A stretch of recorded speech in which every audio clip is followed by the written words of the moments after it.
Okay. you'll see just a blown up version of the pyramid on the back of a dollar bill. Now, when we take a look at the very top of it, it says in Latin, Annuit Corruptus, and directly underneath the pyramid, Novus Ordo Seclorum. Now, translated from the ancient Latin, Annuit Corruptus, Novus Ordo Seclorum means announcing the birth of a new world order. Now, at the base of the pyramid, you can see Roman numerals. It's MDCCLXXVI. That is the year 1776. But it's not talking about July 4th. Right. Which is supposed to be our Day of Independence. No, it's actually referring to May 1st. 1776, in which the Order of the Illuminati was officiated. And that would go back to Adam Weishaupt. Right, Dr. Adam Weishaupt himself, the very first head of the order. Listen, why don't you come work for me? What do you have in mind? Something you were born to do. Welcome to Room 9. Looking good, number 9, looking good. Where's your dignity? Hey YouTube world, Harvest is plenty. Thanks for stopping by to check out the video. Please don't forget to hit or smash that thumbs up or like button for me. So, so many people out there in the world today, they say things like, I need receipts. They copy the words right out of Cat Williams' mouth. I need proof. You can't just keep saying stuff. Yet every time I put a video, I back it one way or other. I back what I say. And what's in front of you on the screen? Elon Musk. What is he doing? He's meeting with the president of Argentina. And they're doing the Freemasonic hand sign called the Lion's Paw Grip. It's right in front of you. Look at it. It's called the Lion's Paw. It's a Freemasonic handshake that Elon Musk is doing with the president of Argentina. I told you those guys were Freemasons. I told you those guys were for the New World Order. I mean, Elon Musk, he's the guy that's building Neuralink to put a brain chip in your head. This is the same Elon Musk who said that in order for mankind to beat artificial intelligence, that mankind has to merge with artificial intelligence. That's the prophecy in the book of Daniel. I did a video about that. Iron mixed with Murray clay. The prophet Daniel, God revealed to him and said in the last days that they will mingle themselves with the seed of men. Iron mixed with Murray clay, but they shall not cleave. This is the same Elon Musk who was paying people $1 million to vote for Trump. And people are excited about that. You guys are going to get what you asked for. So here it is. Boom. Donald Trump wins. Elon Musk declares Novus Ordo Seclorum, hitting at a fantastic future ahead. He's declaring openly a new world order. That's that golden age that Trump referenced. I told you guys that. The fantastic future ahead, the golden age. And this is not a Photoshop. This is real deal Holyfield. It says Elon Musk celebrated Donald Trump's victory with bold symbolism, declaring Novus Ordo Seclorum, a new world order. And Elon posted this picture. This him and Trump at Mar-a-Lago.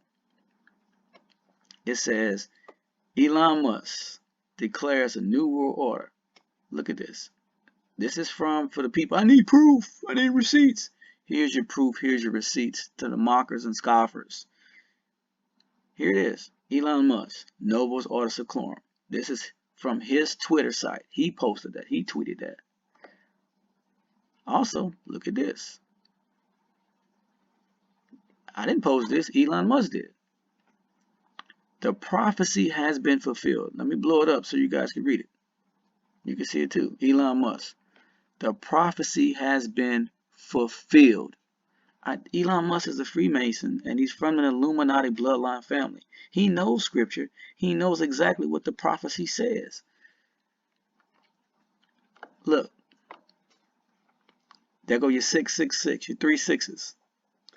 And I didn't post this. Elon Musk did. It's from his tweet. Show you something else. Novus Ordo Seclorum. Did Elon Musk make a mega death reference after Donald Trump's win? Musk, in an image with Trump shared on X, captioned it Novus Ordo Seclorum. That's exactly on the pyramid on the back of the American dollar bill, the $1 bill. I just did a video about that, breaking that down for you guys. Here's another one. This is from Bloomberg, dated November 6, 2024. This is Bloomberg, guys. So many people are excited that the stock market went up. They voted for their wallet and their money. It says Trump's New World Order is messier than ever. Trump's New World Order. This is Bloomberg.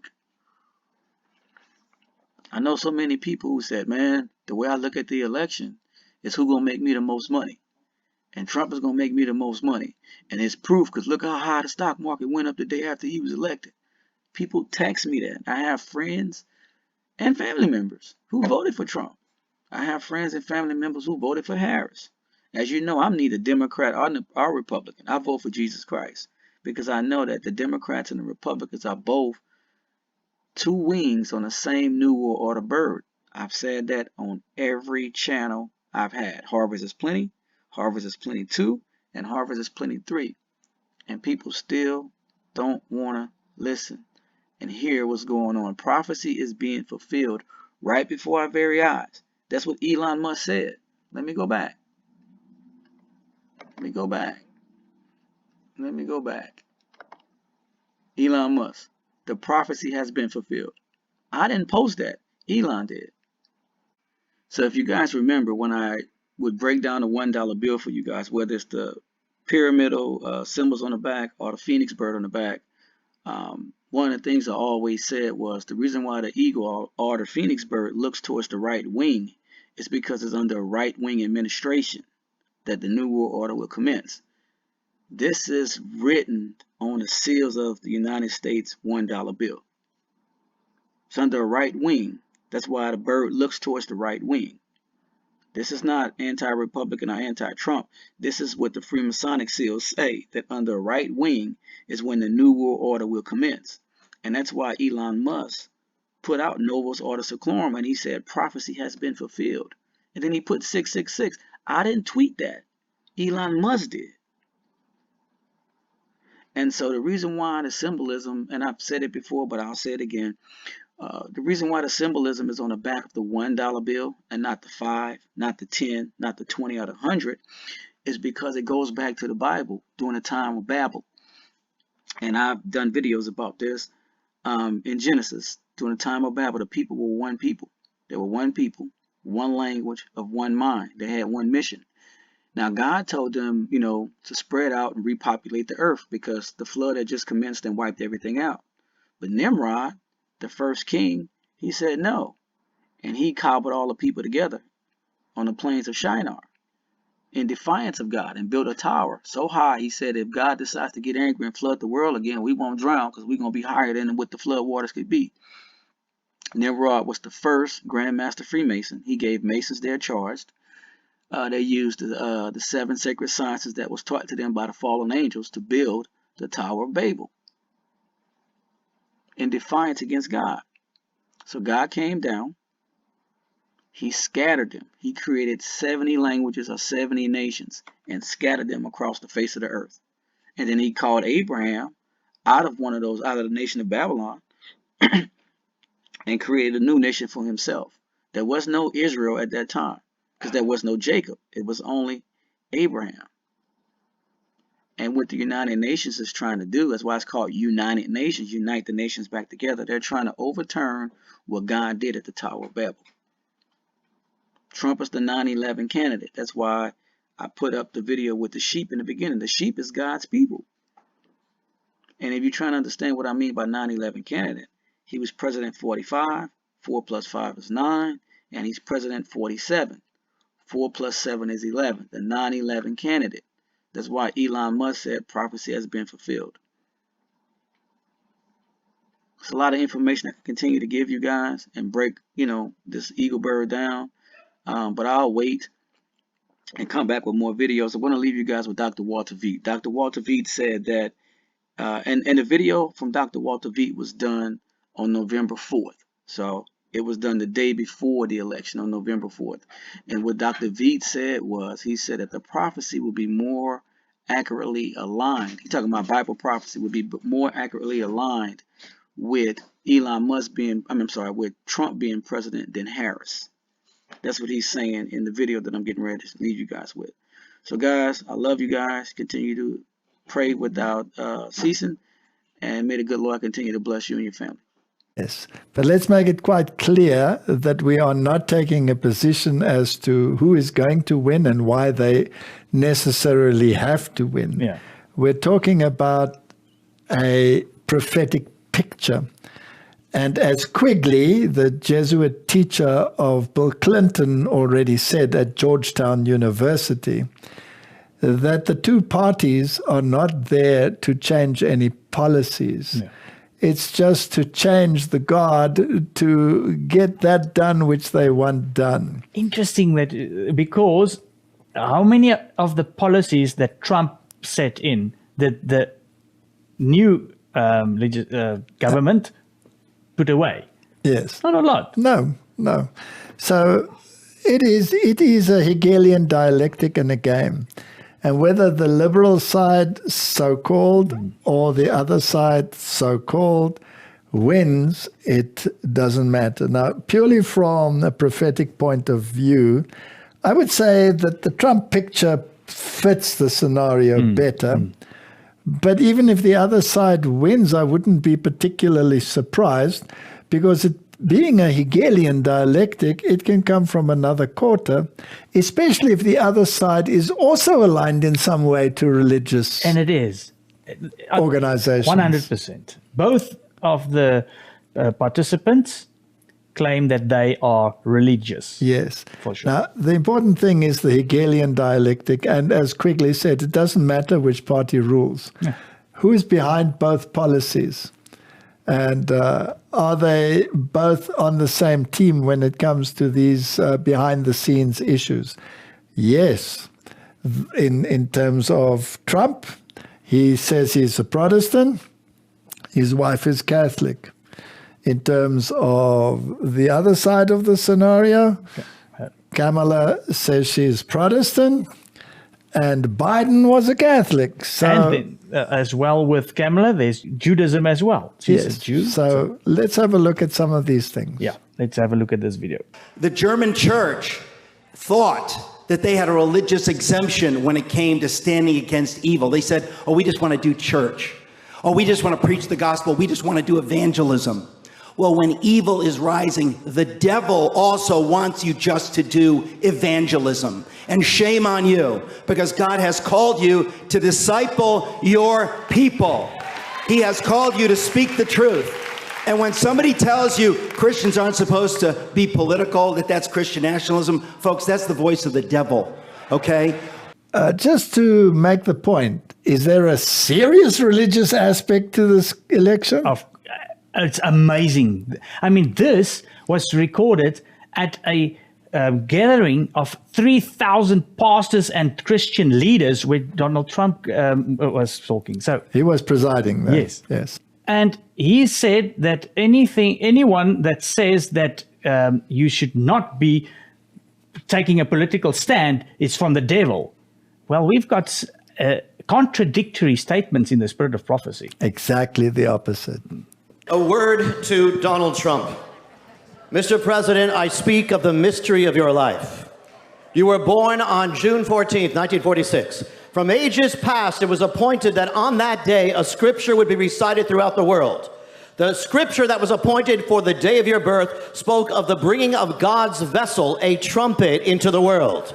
President Trump, you were born into the world to be a trumpet of God, a vessel of the Lord in the hands of God. God called you to walk according to the template. He called you according to the template of Jehu, the warrior king. He called Jehu to make his nation great. Again, Jehu came to the capital city with an agenda to drain the swamp. Jehu forged an alliance with the religious conservatives of the land, so it was your destiny to do the same.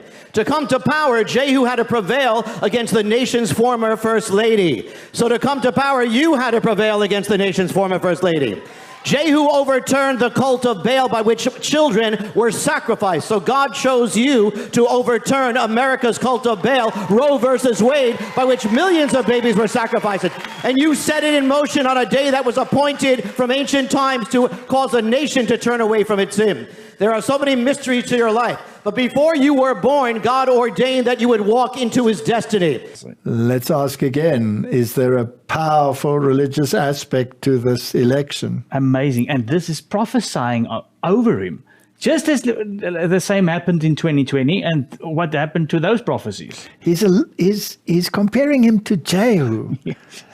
Now, in the archaeological reliefs that we find, in some of the codes, especially of the Syrian kings, for example, Jehu is depicted with a Phrygian hat, bowing down to the kings of the other nations in subservience. Yeah.